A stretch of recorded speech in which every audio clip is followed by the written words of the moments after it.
Alam mo yon, ang gusto lang naman namin kasi lahat sa Office of the Vice President ngayon, magtrabaho.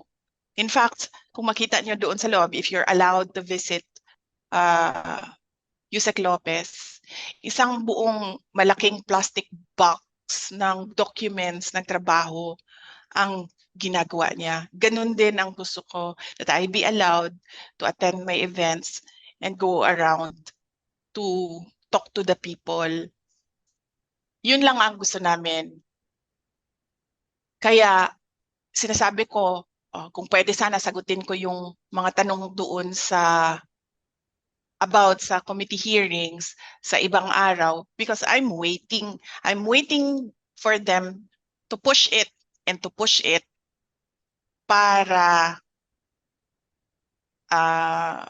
makasagot ako. Sa ngayon kasi kulang pa eh.